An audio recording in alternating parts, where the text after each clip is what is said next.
Let's get started then. Okay, so welcome everyone to Numbers Therapy episode 9.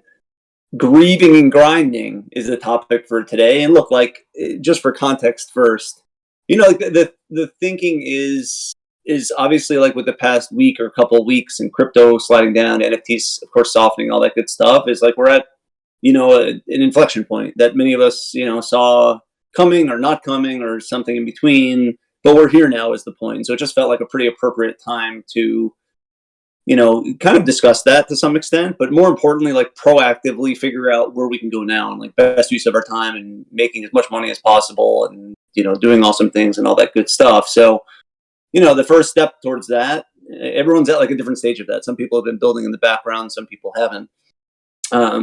But the first step towards that is kind of like having a real talk about it, right? And getting past it, which is kind of the grieving, of course, and then just getting into grinding mode. And, so that's the thought behind the topic today. So just in terms of numbers therapy in general, purpose, of course, is talk through macro stuff and bring on and showcase our experts. And more specifically, like I always say, understand how everyone can make it so that everyone can understand how all the big things fit together, make better decisions with NFTs and other investments, which, it's now emphasis on other investments, of course. Learn about some of our people in here and just learn about different areas and opportunities. And I feel like today's will be really powerful as it relates to that. As a reminder, as always, even though our topic today is going to be connected but slightly different, there are different levels of people in here, right, in terms of their knowledge about the various topics. So, again, if you have any questions about anything, terms, concepts, you're interested in something that you think is a little bit more intro, that's okay, right? This is an okay space for that. So please drop any questions you have, beginner, intermediate, advanced, into guest questions. That's totally cool, of course. And then last note is, a disclaimer is none of what you hear in here is financial advice. It is all opinions. So without further ado, today we've got on our dude, master of promotion and good energy. But a lot of that good energy comes from experience. He's a hustler, even before NFTs.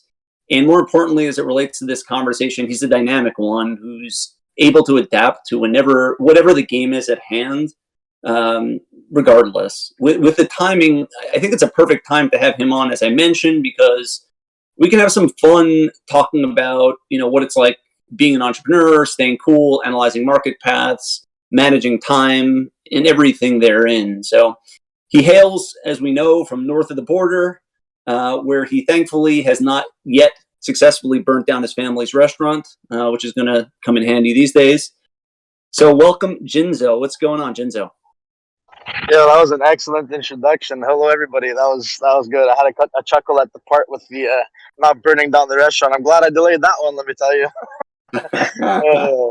I'm good. That is come in handy, surprisingly. So maybe that's a good place to even start off, Jinzo. So maybe do you want to give everyone a bit of background on yourself and what kinds of businesses have you had in the past? What kinds of things have you done? I know everyone knows about your restaurant, but give us the full picture of what you're comfortable sharing. For sure, and I think I'll start there since that was the biggest factor in me getting into business was really the restaurant. I mean, my parents have opened this place up in 1985. They've ran it ever since. Always grinded, always hustled. We're always hardworking. We're always a very good model for me in that way. My grandparents basically raised me because my parents were always at work. But when I got a little older, maybe when I always came here too when I was very young. But I mean, when I got a little older, in Greek terms, you're 10 years old, you're able to work. So they used to drag me to the restaurant really young, let's say 10, 11, 12 years old. And, I used to be able to spend time with them while I was here. And at the same time, they started teaching me the basics really early, like of how to cook. And, you know what I mean? I was always interested too, because it was my parents and I looked up to them. And, I always asked them, hey, how do I do this? How do I do that? And they started integrating me into the business. And actually, when I was already 16, 17 years old, they were already teaching me like how to run a business and how numbers work and stuff like that. So I started actually really young, especially for back then. Not many people that were 17 years old were even concentrating on business. Not like now where you see all these young entrepreneurs getting their start really young because they're learning everything online. But so they taught me how to run a business, how to treat employees, basically the the general outline, but also the in depth of how business works and how restaurants work, really how to cook and everything. So that's where I got started. But I always kind of felt like I had that bug in me already to begin with. I was always very restless. Like I've always wanted to look for more. The restaurant was cool. I learned a lot. It was a lot of hard work. Like I mean, I used to do 80 hours, 100 hours a week here. But even then, I was always looking for something more. So once I learned everything, well, not learned everything, but once I got the ball rolling on the restaurant, and I had some like I always had my eyes somewhere else. I was always looking for a side hustle. I was always looking for something to make money on the side because I told myself that's the only way I'd get ahead in life, and the only way I'd actually take those extra leaps and bounds were if okay, here's my salary. Let's say back then when I was a kid, I was making 500 a week or maybe more. How can I get another 2 or 300 in my pocket? You know, of clear money. How can I do that? And I used to look for things. Like I used to look. I used to look for things to flip. Back then, obviously, the internet wasn't huge. It wasn't like I mean we're talking early 2000s here, mid 2000s. It wasn't like it is now where everybody's doing e-commerce and everyone has it at their fingertips. So I was always looking to get into business with friends into certain things. And yeah, I was not always on the straight and narrow. You know, you're young, you make mistakes, you get into illegal stuff and whatever. But I quickly realized that that wasn't the way. I quickly realized that you know my friends that were in that business were going to end up in two ways. They're trying to speed through life, but they're going to end up dead or in jail. So you know, I did take away a lot from that. Still the same. Streets taught me a lot. I think they made me who I am today. They played a big part in always speaking my mind, always being truthful, always being, you know, like always recognizing how other people are towards me too. So, I mean, that played a big part. But I realized very quickly that I should just stay always on the straight and narrow when it comes to business. And that yes, it'll take me longer to get to my goals, but at least I will get to my goals. You know, I would always not be in jail and not go to like I wanted dead because I did go through some really tough paths that really didn't need to, but hey, they taught me something. So anyway, that was it for the restaurant. You know, I've been in there for 20 years now.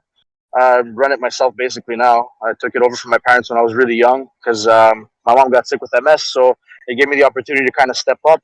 And I told her, "Don't worry, I got this. Stay home. You know, take care of your health." And I think I was like 19, and I told her, "Don't worry, I got this. I'll take care of the restaurant. I already know all the ins and outs. You know what I mean? I'll make sure Dad doesn't fuck up."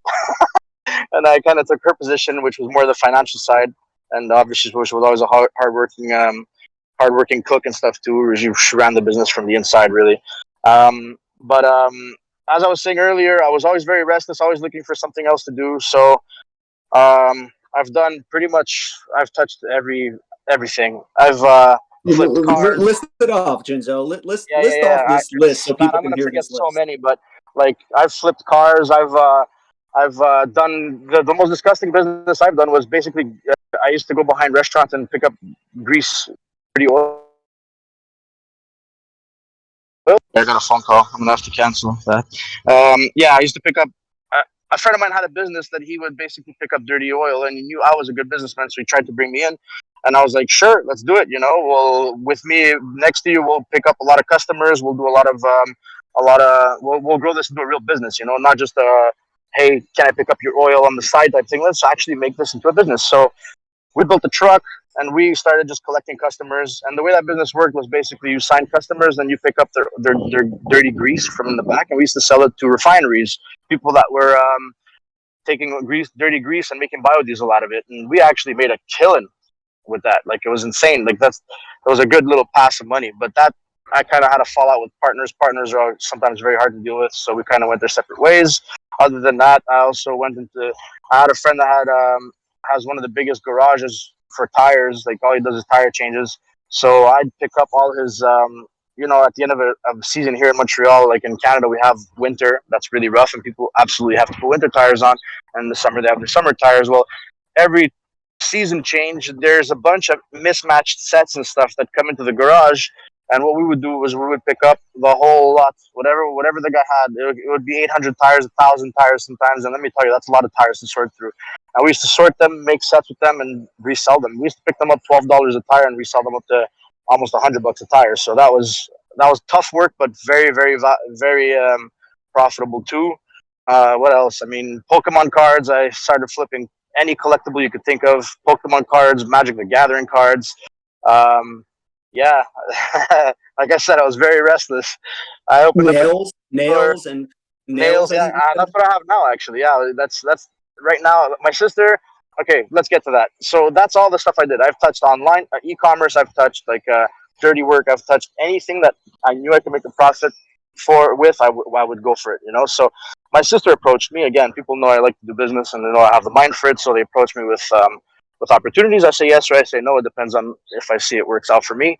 My sister has moved to Portugal. She's been in Portugal for like 15 years now, and she basically she learned how to do nail art, you know, for women's nails, and she decided to open up a few stores and become basically a distributor for nail products that she would bring in from Europe, other like, you know, from companies that make colors or whatever, and she would repackage them and sell them. She approached me with the idea that now she wanted to expand to Canada to eventually move back here, and she needed someone that's basically living here to become the CEO of the company. And I told her, yes, let's fucking do it. I know the margins are going to work. I know you're good at what you do, and I think we're going to make, we're going to grow this into a real business. So, yeah, that's another thing I do now is I have a warehouse with full of nail products. We have an online store, and people could just, you know, order nail products, and I just package them and ship them out. So that's one of the businesses I have right now, and that's fun. That's fun to do. That was the business I was hoping that eventually would get me out of the restaurant business. I started doing that before NFTs. I felt like the profit margins were just ridiculous compared to owning a restaurant. I mean, there I'm buying a product for let's say $5 and I'm reselling it for 30, whereas with the restaurant you're selling a plate for $30 and you're lucky if you're keeping 10% of that for yourself, which is ridiculous. You know, 10-15% goes in your pocket, maybe up to 30 depending on the plate. But so yeah, I figured that eventually, if I set up enough businesses, either passive income stuff or businesses, that I'd be able to finally sell the restaurant and actually not burn myself out every single day when it came to working that hard. Because I realized that with time, I realized that you need to find a way to make your money work for you, and you need to work a lot less hard yourself. Because if you just work hard, yes, it's a good value to have, but I mean, you're not gonna ascend, you're not gonna evolve, and you're not gonna move on to that next level if you're the one doing all the hard work all the time, which that was what my parents taught me, which was good. I mean, it gave me a good base. But once you realize that when you're at a point when you realize that you did all the hard work you need to do to kind of set yourself up, and then you have that power now to ascend and move on to the next level, and you have people that you can trust that you can put in your place to do the hard work, then I mean that's when you start really growing exponentially, right? So that was my plan there, and it hasn't come to fruition yet. NFTs helped with that too because there was a lot of like it wasn't a lot of heavy lifting for the amount of money we made, which was insane, right? And I think we're going to see that again. But yeah, so my whole plan here was to set all that up and eventually get out of the restaurant, get my parents to retire and everything. You know, even this year, that's another reason why I was pushing them to sell for so long, is because I saw how we learned in these markets. We learned that when things are pretty, that's when you sell. You know, when everybody's looking to buy, you sell, and when everybody's looking to sell, you buy. So when everybody was looking to buy restaurants, I was telling my parents, yo, you need to get out of here. Everything's inflated. Prices are going through the roof soon. You know what I mean? We need to bounce. You need to sell this restaurant right now that it's worth something, and you have people asking you to actually buy it, and you need to retire and collect rent from these people, you know? But yeah, that didn't work out. My parents procrastinated on it. Now I think a recession's here and we're going to get stuck with it for another couple of years.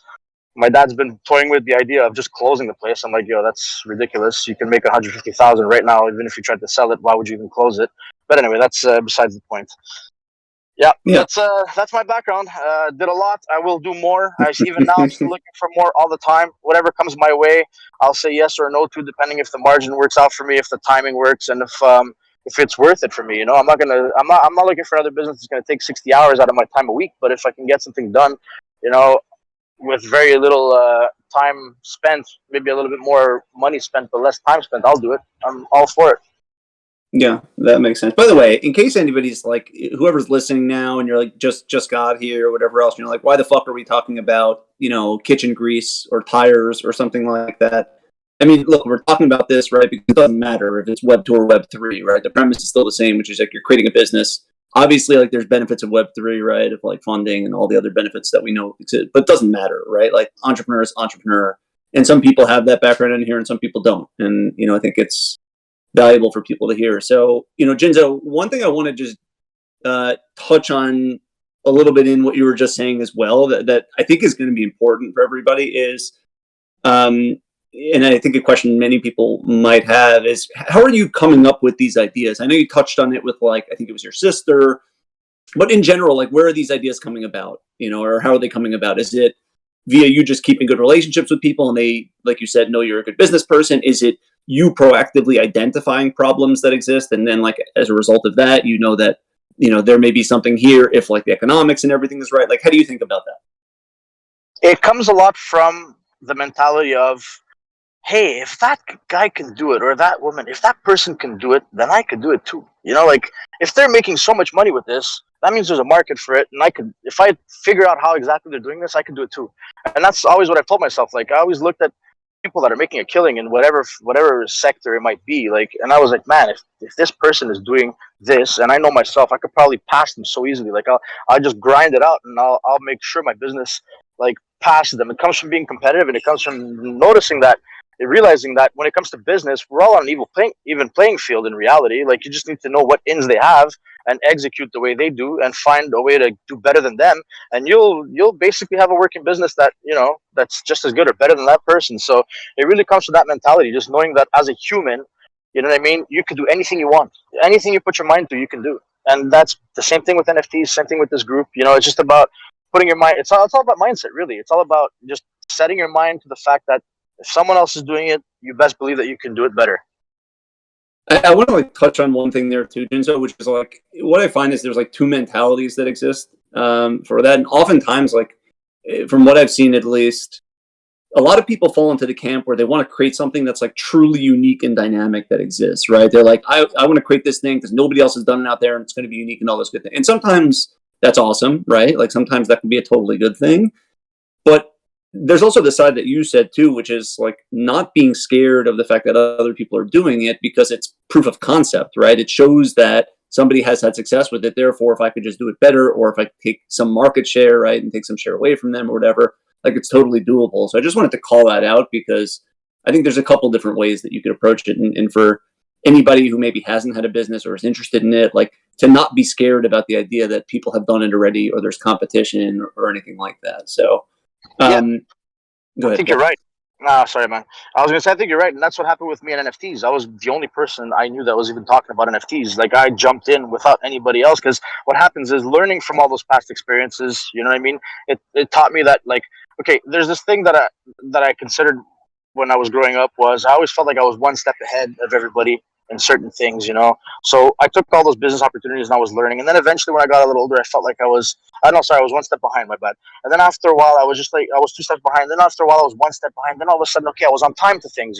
But eventually, I started noticing that because of all my experiences, I started actually being the one, like you're saying, to be one step ahead, two steps ahead of people, because now I have that mentality I need to actually make my own thing. I know how it works to ship things. I know how it works to flip collectibles. So when NFTs came around, kind of to your point, I looked at it and I said, "Holy shit! If this pops off, it's gonna be huge."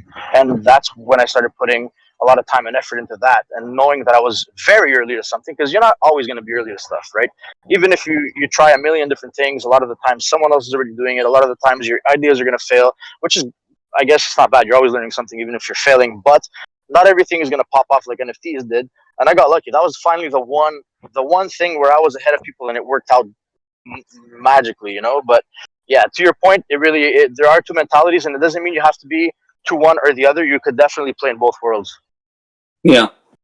So one other thing, that I think could be really helpful for especially those people who have not had their own business in here and are thinking about, going into their, creating something from scratch, or doing, like, having a side hustle. So, like, a smaller business that's a smaller part of their time or whatever else it is. Can you give a sense to people in here, what does it feel like being an entrepreneur on a day-to-day basis, especially, like, leading a restaurant and managing a restaurant, or managing another business, CEO of another bit. What does it feel like? What does it feel like on a day-to-day basis for you? Try to paint, like, the picture, maybe, if you can, on, like, how it feels, ups and downs, shit you deal with, all that kind of stuff. Yeah, I'm gonna paint two pictures. I'm gonna paint the picture of how I used to feel when I first got started, because I think people are gonna relate to more with that one. Because now, 20 years later, it's kind of routine. Nothing really affects me anymore. Yeah, I have stressful days and stuff, but not like before. Like, I mean, when I was younger, and that's probably where I'm gonna start off. Is when I was younger, it's very easy to be overwhelmed. You know what I mean? You're trying to direct people that don't really want to listen to you talk. Like, I mean, a lot of the times that's what it is. Employees are employees and bosses are bosses, and there's always going to be a bit less with time. I mean, now, it's commonplace where you're close friends with your employees and stuff. But in regular jobs, a lot of the times, no matter how hard you try, there's always going to be that limit. Your boss is going to be your boss, and you know what I mean? You're always going to have to be okay with the fact that behind your back, people are going to talk. You know what I mean? There's a lot of stresses coming from that side. All the monetary stresses, you know what I mean? Like, when you own a business, you don't only have to think about, okay, I'm gonna go do my 9 to 5 and whatever. My only risk is that I get fired. No, you might lose everything that you put in. You know what I mean? You have a lot of stresses on that side. Um, but day to day is really okay. I have to make sure I have enough money every week to pay people. You have to make sure your balance sheets work out. You have to make sure, you know what I mean, you're making enough money to keep your business going. There's just a lot of stresses when it comes to actual brick and mortar places or even e-commerce businesses. I mean, but that's one of the things that used to affect me a lot.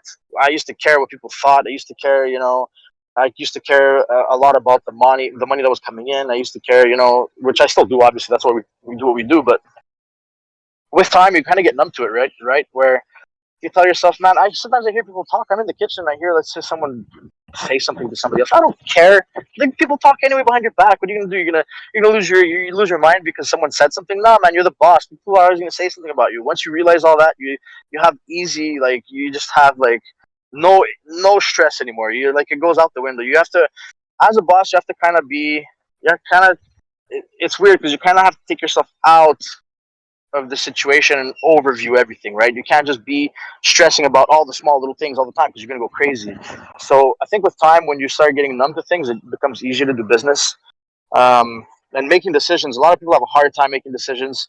I mean, eventually you just have to understand that sometimes your decisions are not going to go the way you want them. Sometimes you're going to be wrong, and you just have to understand that problems always arise. You have to just take them, like, categorize them in what's more important and what's least important, and start executing. Don't sit there and freak out because now you have a million problems that arose. Just get them done. You have A that's really important, get it done. If not, find someone that can get it done for you, pass on to number two.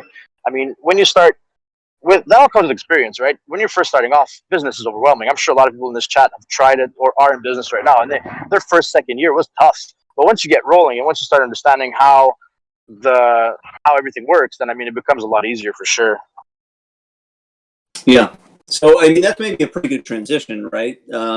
He's asking a question about what did you kind of learn from that background that helped you with NFTs, and so you could talk about, like, maybe how you think about things and, like, what your strategies have been or how you view the market, but then also, even like you were hitting on, the mental and emotional side too, right? Of, like, kind of staying cool and making good decisions off of that. So I don't know. Can you connect those dots? Like, what from your background has been really useful as it relates to NFTs and your decision making there? Yeah, for me, the emotional side came from basically working in the kitchen all my life and also from the streets. I just learned how to be cool as a cucumber over time. So it helps you make clear decisions. We're not always gonna make the right decision. Greed always plays a factor. I'm still very greedy. I mean, that's another reason why I probably haven't cashed out as much as others, even though I knew I should. You know what I mean?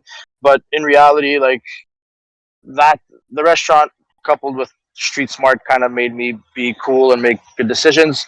As for NFTs themselves, it's funny because all the other stuff that I just mentioned earlier don't really relate to collectibles, but or NFTs. But my collectible background, I always had an eye for, like, rarity when it came to collectibles. I always had an eye for what's rare when it comes to Pokemon cards, and that is what I find played the biggest part in my NFT success, was having basically the eye for rarity. Like, man, I was 16 years old and I was telling myself, holy shit, I want to buy a Toyota Supra because I know one day it's going to be ultra rare. Like, I was 16 and I was telling myself that, and by 21 I owned one.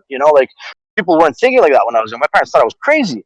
But when you have that eye for rarity, I mean, that's what you need in the space. You need to find those gems that people aren't looking for, especially early on. That was the case. Then it became learning how to mint faster than everybody and flipping into the hype. But I mean, for the longest time, when it came to NFTs, it really was, okay, pick out the collection that you think is going to do the best and why.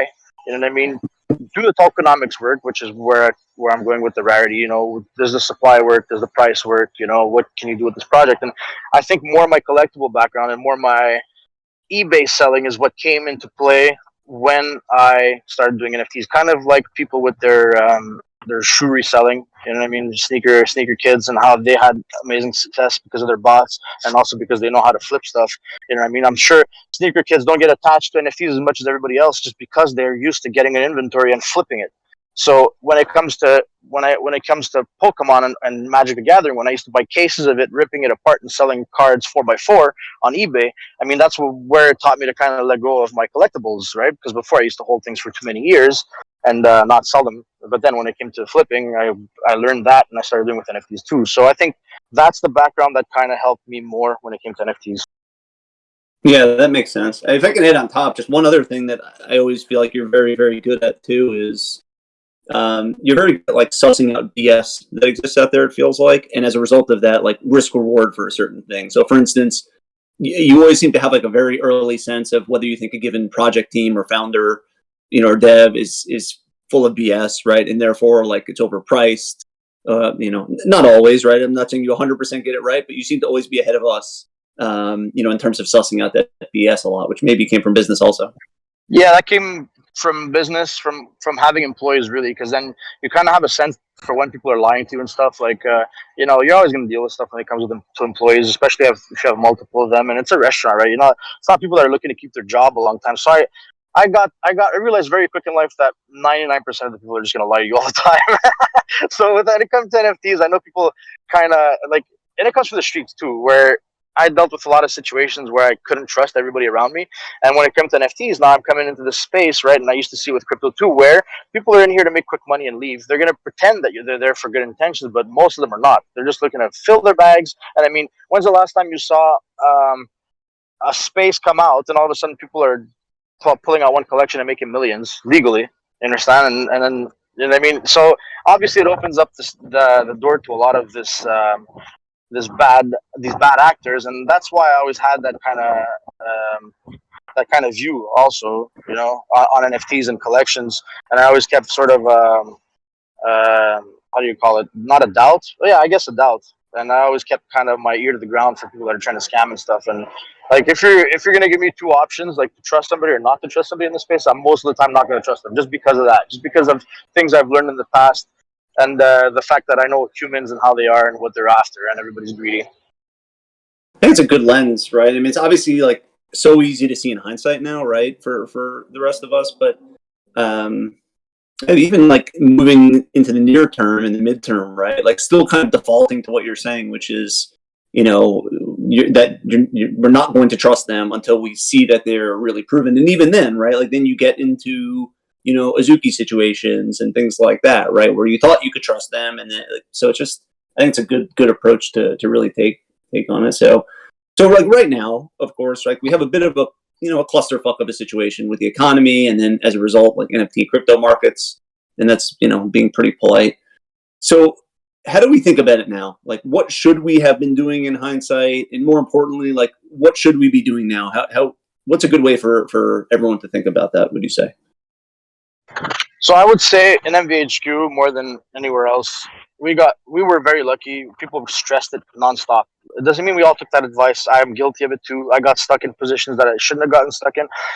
But I mean, when it comes to MVHQ, we had people warning us for months that the top was going to come in May, that interest rates were going to come up. Shaggy is one of them. Like, he kept telling us, like Rekka, another one, kept telling us. Johnny Satoshi also, like, he's been realist all the time. He's always been a realist. So I mean, it's been constant reminders of what we need to do, but obviously human greed gets in the way. Got in the way with me again. It got in the way with a lot of people in this chat. People maybe also thought that it wasn't going to happen right away and got stuck either in ETH or in NFTs. So now we have what basically a very mixed bag of people in MVHQ and in NFTs, or even in investments in general. And I think depending on where you stand, you have different things you can do. So obviously what we're going to talk about is not going to be like a straight line for everybody. There's people in different pots right now with different like holdings, and now they have to think, okay, what's the best strategy for me? I mean, right now, if you're holding only ETH, selling ETH right now is risky. Like, can you do it? Yes, but what are you looking to get? You're looking to get an $800 entry, a $700 entry, when now it's at 1,000 or 1,100. I mean, now you missed your exits. I think you're kind of stuck waiting. either waiting for other coins to come around and then you transfer ETH into those coins and making money there, because eventually we're going to see another altcoin pump, or you're just going to hold ETH waiting for ETH to pump, and then the next pump you sell to USD because you know the next months are going to be rough. Like, I mean, if you're holding ETH personally, I don't think, and you don't get to live personally, I don't think you're in a bad spot. Yes, you missed opportunities to buy ETH lower if you would have sold at 15, 16, so I mean, 2,000, 2,500. Like, it was a lot of exits. And every time it went lower, I know the mentality. I was in it too. Like, you're like, oh, it was at 2,800 3 days ago. Now it's at 25. I'm going to wait for a bounce. It doesn't bounce. It goes lower. You're like, oh, fuck, I could have sold at 25. Now we're at 2,000. It's too low. It's going to bounce. I'm not going to sell. You keep thinking that until guess what? It's at 1,100. You know, like, it's normal. I'd say a large portion of people are in that position right now. You know, so, I mean, your options right now for whoever's in that position is either to hold and wait. You know what I mean? If you want to risk selling some, go for it. You could dollar cost out, but I mean, I think you should have been doing that already.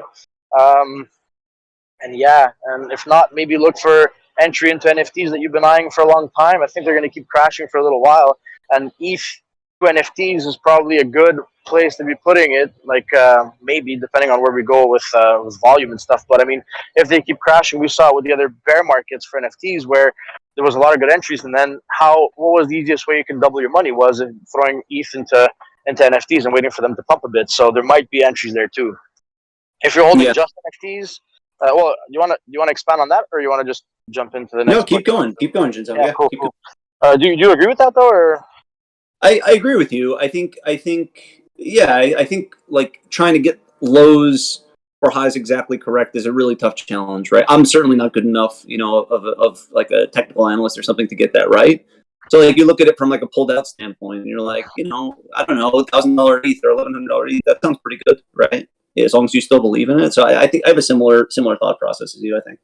Yeah, that's it. Because I think it's too late to dollar cost out. Personally, I mean, what are you gonna do now, right? You're kind of stuck. So either look for opportunities with that ETH, make it work for you, start treating it like a business, and like we did with NFTs, maybe look for opportunities using that ETH. You know, there's still gonna be opportunities holding ETH. If you're holding NFTs, that was the next one I was gonna get to. I mean, you can sell them for ETH, or you can just hold. It really depends on the NFT. Like, I know a lot of people are still stuck in a lot of projects. I would say, same as always, man. Just get rid of all the shit projects just start liquidating all the shit projects in your collection. Even if you're taking a loss, like, I mean, that's the thing we've been stressing for the last year was doesn't matter where you're selling it at, just get that ETH back. Maybe the projects are more confident, then you can hold. They might come back. I mean, we saw a lot of the floors kind of hold. I'm surprised we see Bored Apes almost at 90, 85, 90. Azuki still close to 10. And again, I mean, it's a positive for the space. It means that people are still holding on tight to those projects. They don't feel like it's a good sell. Maybe we'll see that they're going to sell after NYC. Maybe a lot of people are holding on to them because they need them for access to parties and stuff. That's another thing I've been thinking that might happen, but I'm not convinced. I think we might still see solid floors for these, you know. Yeah, when it comes to that, I think it's a little too late to go from ETH to USD, or from NFTs to ETH to USD. The ship has sailed for that, unless you really want to just cash out and you've made enough ETH where you're comfortable and you just want to never look at ETH again or NFTs again, then I get it. But I mean, if you're looking to stay in this space, it might not be the time to cash out into USD anymore. That's just how I feel. Yeah, I agree with what you're saying. I mean, I think the way to build on what you're saying, like part of how I'm thinking about it too is, for now at least, right? Like the macro situation we know is kind of fucked up, right? And it's probably going to be for some amount of time, right? We don't know how long, and certainly like there's a scenario where things could maybe get better sooner, although that's not likely. But we're not in like the greatest situation. So in terms of what we can control, it seems like there's two options, right? Like you can't trade a market that's not moving a lot. So if you're going to trade it, you better be a really, really good trader, which would be kind of hard because it's a little stagnant. Or you can go build, you know, and build means anything, right? Build doesn't mean, you know, it can mean that you build some awesome Web3 project that's, you know, something that's relating to Web3, something onboarding people to NFTs, something outside of NFTs that could just generate a lot of cash for you. So you then could put it into NFTs, right? And buy a bunch of things as it's cheap or it's starting up. And so I feel like it's kind of limited to that. And so for me, at least, like I've started building a lot of things that have been on hold that I really wanted to build. Some related to Web 2, some related to Web 3. I hope that line, by the way, gets fuzzier over time, but some related to both of them, and generate money and know that plow that back into the space, because it's not changing the fact that I think NFTs are real or Web3 is real and all those good things. But I'm not good enough to fight a stagnant market right now, and I don't think I can make enough money to actively trade it right now, to be honest with you. So I think there's better things to do with the time, is the way I'm thinking about it. I completely agree, and I think in the poll, people were saying, "Oh, I want to learn some Solidity. I want to build my project." Well, you know what? It was hard to do when we were doing NFTs all the time. But guess what? Now people have time. Get on it. Like, what are you waiting for now? Like, just start. Learn Solidity. Like, Yeah. get your project off the ground. It might lead to nothing, but guess what? It would have led to nothing probably if you would have started in the bull and you would have jumped into a bear anyway. So just start. I mean, it's the time. We have a few months ahead of us where, you know what I mean? It's time to put your head down and just grind away, learn something, because you're going to be grateful once you know all this stuff and the next bull comes around, whether it's for crypto or for NFTs. Like, I mean, if you learn contracts and you learn all that stuff you were dying to learn, but we're too busy with NFTs to do, I mean, yeah, it's easy to get tied up in the depression and stay down forever, be like, oh, my bags and this and that. But the faster you get over that, and the faster you realize that there's going to be another bull run one day, and the faster you start getting ready for it right now, the better shape you're going to be in when it comes. You know, like, I mean, that's cool. We felt like shit for 3-4 days now. Get over it. I mean, it's the only thing stopping you from getting over it is yourself. You're in that position. It's done. You know what I mean? Get over it. Just think to yourself, okay, fuck it. I'm in this position. Let's move. Let me just mentally get over it. I know it's not easy for everybody, but let me just find something to keep me busy, and let me develop a skill that's gonna treat me right when the bull market comes back. You know, like, and I think you're right about that. 100%. It's time to just put the head down and build, because people that have stuck through the bear markets in the past. Sorry, I have something on my glasses. Some people that stuck through the bear markets in the past, and we're here at the beginning of the bulls when they came back, were the people that were the most successful. So people that just turn away in the bear and go away, and then they hear about FOMO again 2 years later, and they're like, "Oh my god, I can't believe it! Crypto's back, NFTs are back. Oh my god, I missed the boat." I mean, they're the ones who are going to suffer the most. They're going to buy another top. But if you stay in this space and you find a way to develop those skills and get ready for that next bull run, that could come in as close. It could be in 6 months, and it could be in a year and a half. You don't know, but it's going to come again. Whether in NFTs or in crypto, it's going to come again. So just be ready for it. Yeah, for sure. So I'm gonna put you on the spot here a little bit, and I think you'll have some perfect thoughts anyway. But you already talked about Solidity. That's an opportunity that exists, right? And obvious point there is there's still a shortage of Solidity devs huge shortage of Solidity devs that exist. There's a shortage of normal devs that exist, right? So easy way to make money, from a role perspective, also to be able to develop your own project. What other opportunities do you see in Web3, Jinzo, where you think there's just weakness, and there's therefore like an opportunity to make some money now or make some money in the future that people should be maybe looking at? Anything come to mind? For those of you who are very ambitious and think you can make it happen, just look at the weaknesses that were in the space and try to build on that. Like, a lot of people are always complaining about like how NFT utility is not real utility. Well, come up with something. This is your time to shine. You know what I mean? Where do you see NFTs going? Like that dude that created Token Proof. Like, he saw that there was a massive hole in this space. People waited 7 hours in line for their bracelets for Bored Apes and stuff, and he went to work. So if you have this idea, or if you think you can work on an angle that nobody else has thought of yet, go for it. I mean, yes, it's very risky, but I mean, high risk, high reward, right? That's where I would.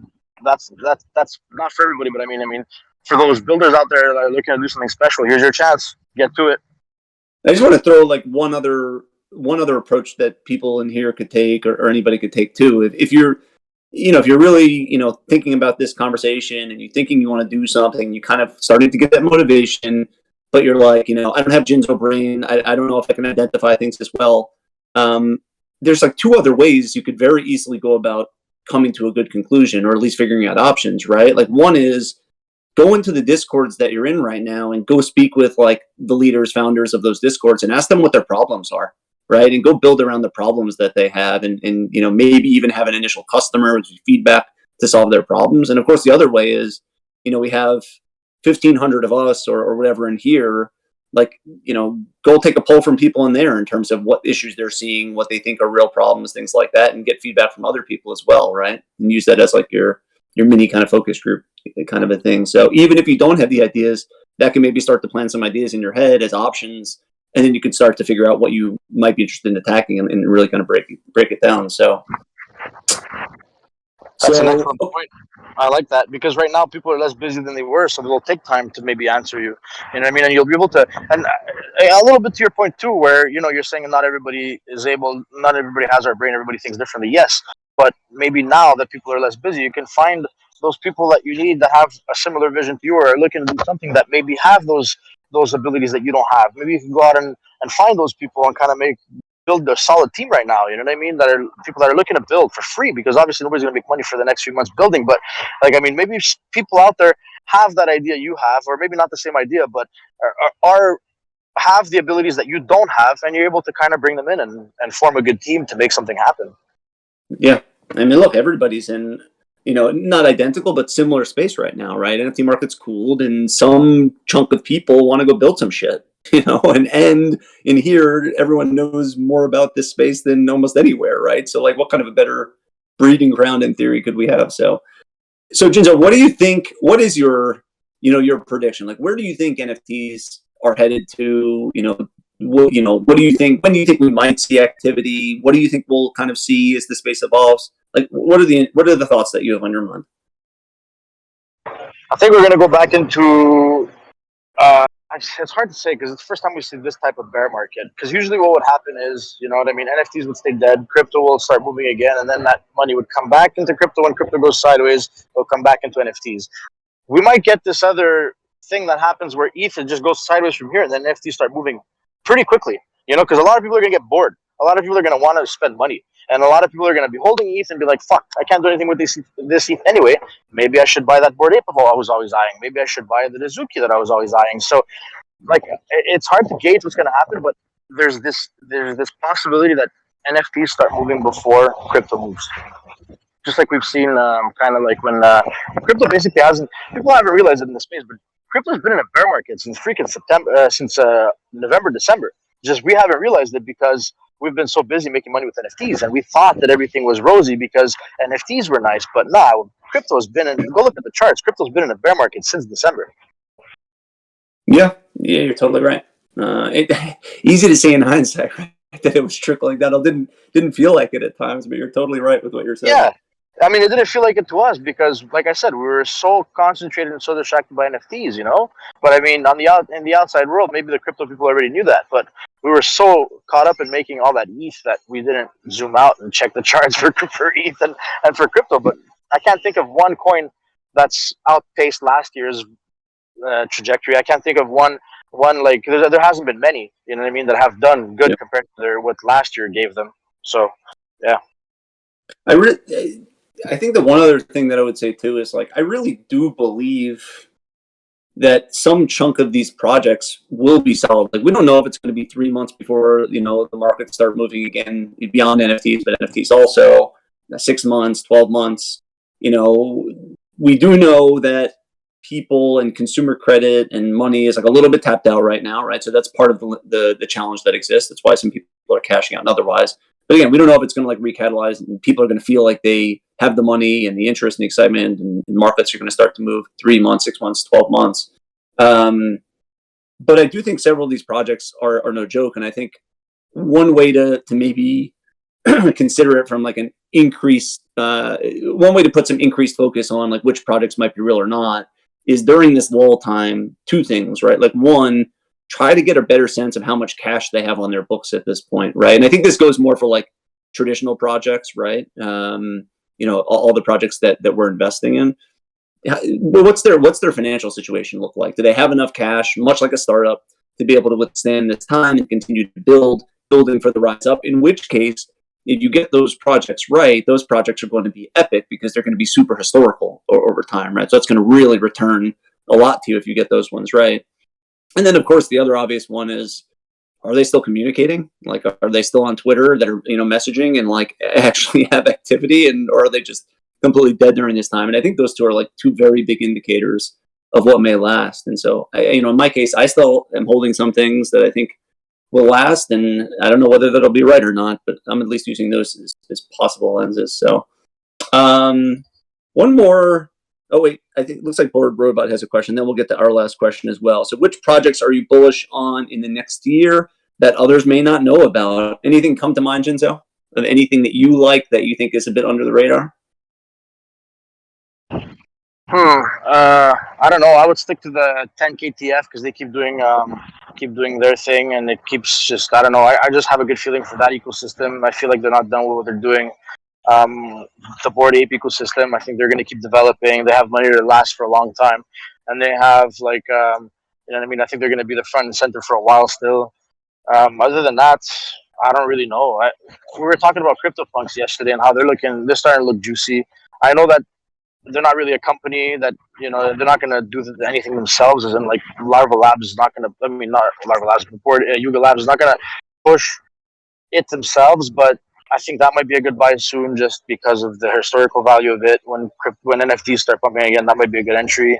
But in general, I think we're very much still in the information collecting phase and just keeping an eye on projects, like you were just saying, and waiting to pounce. But I don't think we've hit bottom yet, and I think a lot of the projects are still going to dump way harder because, yes, we're like here in our little bubble when it comes to NFTs and stuff, but people don't realize how much danger we're in when it comes to supply chains around the world, when it comes to the war, when it comes to freaking the inflation that we're facing, like basically a shitstorm here, and a lot of that stuff is not even close to being solved yet. So before money starts flowing back into stuff like crypto and NFTs, some of that has to get resolved. You know what I mean? And higher interest rates are not going to be the only resolution to that. So they're not going to be the only thing to solve that. So I don't know, man. It's hard to have confidence in these projects if you don't even know what's happening in the real world yet. So I would say it's really just time to keep building, keep collecting info on whatever projects you think might be good down the line. But in reality, what has come out recently that has made anybody bullish? Really, it's all been PFP projects from companies that have nothing to do with building and utility. It's been I mean, degenments that, yeah, we've made money on, but we all knew that was not going to last for long. But I can't think of one single project that's come out lately that I was actually bullish on and said, hey, this looks good for the next 2 years. You know what I mean? And when you're thinking only a few months down the line on a project, and you realize that the next few months are not going to be that rosy anyway because of all the economical problems in the world, then nothing really makes me bullish, right? I'm just going to stick to the main company that has proven to disprove everybody all the time. You know what I mean? And maybe 10 KTF with that I haven't sold a single thing because they just keep adding value to holders. And other than that, I couldn't really be bullish on anything. Even Moonbirds, if you think about it, I mean, they're going to be good for the future because they're looking to build in this space. But right now, the space is grinded to a halt. So, like, yes, I think they're going to be a great hold, and I think that whole proof ecosystem is always going to be good because they have them too. They like to tap into a lot of different ways of making money, I guess, and you know what I mean. They add a different type of value to the space. So I guess that's another one that I'm very bullish on. But for the short term, I really don't know, man. It's really hard to say. Yeah. And Bored Robot, I'm not even going to bore you with. I mean, yeah, I'm not even going to bore you with my boomer suggestions. Just know that they slant Web 2 more often than not. So that'll probably paint the picture. Jinzo Scott Co also asks, and I guess it's like, current, but maybe just in general. Do you find more of your profits have come from minting or secondary plays, and you prefer one or the other? So I guess just looking back on your your heavy trading experience the past year or whatever, was it more primary or secondary you focused on, made money from, all that stuff? I would say secondary for me. Because I did not mint Azuki. Azuki was very good to me. Bored Apes, I didn't mint them. I bought them on secondary, and I guess that's where there's bias because I bought my Bored Ape. I've had it since I bought it. I bought a couple at 1 ETH, flipped them, and then bought another one at 5 ETH. So most of my profit came from that one play, right? Unrealized, obviously, but so I'd say my main thing was always waiting for a project to show promise and jump in before it moons. Like I was always good at, even before having NFT nerds, I was always good at finding out where the attention is going, finding out what has hype, and kind of buying before it hits certain thresholds. Like Bored Apes, I'm like, oh shit, if this passes 1 ETH, it's gonna fly. So let me buy 2 of them right now at 0.8, 0.9. So like I've always been good at, like, I've learned with time to not second guess myself so much. Just do it, and then if anything, you'll take a loss. But just jump in because you might miss it. Really, you might miss it. Like if you second guess yourself for too long, you're gonna miss it. So I think mostly secondary for me. Like I've had really successful mints with MDHQ2. I've had a lot of good whitelists. Whitelists have been very good. And if you don't count the early investments I did into some of these projects, maybe it's more 50-50. But just because of Bored Apes and like a couple of other good ones that I bought on secondary, I'm going to say secondary plays were better for me. Yeah. Okay, so before we wrap up, Jinzo, as it pertains to Isis says timepieces. All right, you can take credit for that, Isis. I'm not saying that out loud. I'm not saying I disagree with it at all. I agree with it, but I don't want to be the one who said it. So, I fumbled time so hard, so I'm not going to talk about that. Before we wrap up, Jinzo, as it relates to people spending time now, optimizing their time, mindset, trading, whatever. What's like the one last message you want to give to our crew listening today? Yeah, just more of what we said. Really, keep building. Stay in chat. Find like we're always gonna be talking about ways of making money. You know what I mean? There's still gonna be opportunity. Keep an eye on NFTs. You know what I mean? There's still gonna be. I think eventually, like I said, people are gonna get bored. There's going to be more degenerates. There's going to be stuff coming around, maybe quicker than we expect. NFTs are not going to die. There's still going to be opportunity in this time. Crypto, same thing. I mean, there's a lot of money to be made in the bear market. Do not lose sight of NFTs and crypto. And while things are quiet, just go and build something in the real world if that's your passion too. If you have an idea for a business, or even if it's just Web3, just work on Solidity, work on the stuff that you think are gonna study projects. Just work on things that might pay benefits down the road. And there's one thing actually we didn't touch on earlier, and that was the other bucket of people. I just thought of it now. The have USD on hand. Well, guess what? Congratulations, you're sitting pretty. Now you have multiple things you can do. You know what I mean? You can either start dollar cost averaging in over time. Like right now would be the time to plan out what you're going to do with that free cash and start thinking of how you're going to reinvest it if you are going to reinvest it, and think of how much of it you're going to reinvest and how long you want to take to reinvest it. So really, I would say it's the perfect time to start. Like, I mean, if you start like a year ago, 6 months ago, no one, not even me, not even you, none of us thought we'd ever see $1,000 ETH again. So back then, you used to tell yourself, "Oh my God, if ETH goes back down to 1,000, I'm going to go all in." Well, maybe now you should start thinking that it's a good opportunity to dollar cost average, because when in a few months from now, a year from now, even maybe a year and a half from now, when it's back at 2,000 or 3,000, you're going to be kicking yourself for having held so much cash and not having done with it. So really, just look for opportunities and start dollar cost averaging in is what I would say. If you're holding cash, keep some to live, because we don't know where we're going to. Because right now things are so shaky, we don't know where we're going to go. So make sure you have a nice stockpile. Still the same. I think we have a lot more disasters is going to happen in the world for a little while. So, but yeah, I mean, if you're holding cash right now, you're sitting pretty. Just think of it as your poker chips and start thinking of what you want to do with that. Don't just sit on it. Just at least make a plan for it, is what I would say.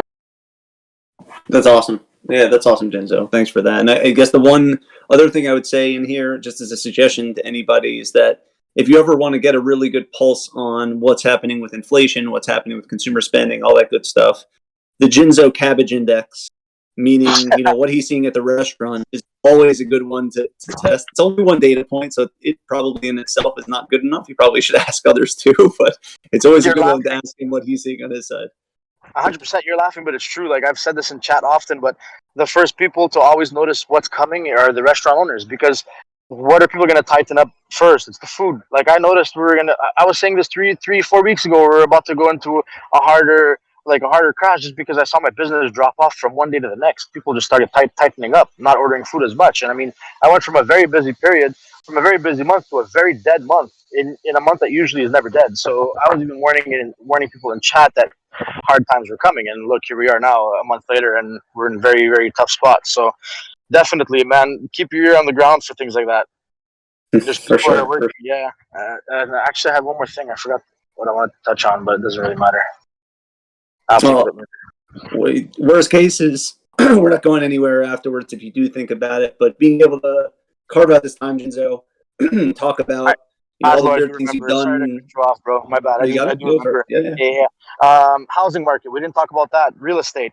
A lot of us made good money. A lot of us are sitting on cash. There's a crash coming for real estate too. I'm guaranteeing it. I'm sure with all this inflation, that's coming too. Because even the housing market in Montreal, there used to be people bidding way above market. And now there's houses that have been in the market for a month or 2 months with no suitors. So if you ever were looking to get into real estate and you're holding that cash from NFTs, this is your time. Start building a real estate business. I mean, it's the perfect time for someone that's looking to buy a duplex or triplex and is looking to roll into real estate, which is actually my next plan too. We talked about all the businesses I touched, but real estate's the next thing I want to do is buy one place, remortgage if the numbers work out, remortgage and buy another, and keep rolling in that way. This is going to be the perfect time for you because we just came through a period of like craziness in the market, and I think right now we're going to see a big downturn. And if you're looking for a place, it's time to start looking. Yeah. Or is easy suggesting buying drones buying drones and flying them over Walmart and Target to see when the parking lots are empty to get a sense of consumer spending. Exactly. That's a good one. Awesome. He's just always thinking outside the box, bro. I love you.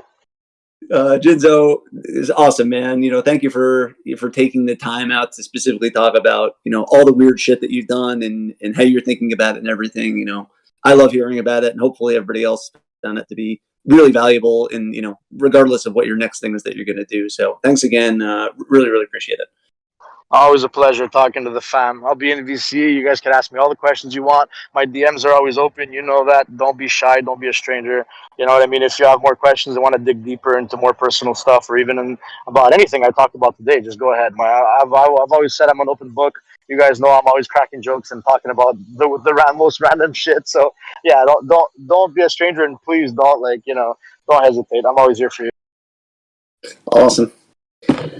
All right, everybody. Thank you, everybody, for joining. And we'll see you back in VC1 like usual. Thank you, Aslo. Always a pleasure, bro. For sure.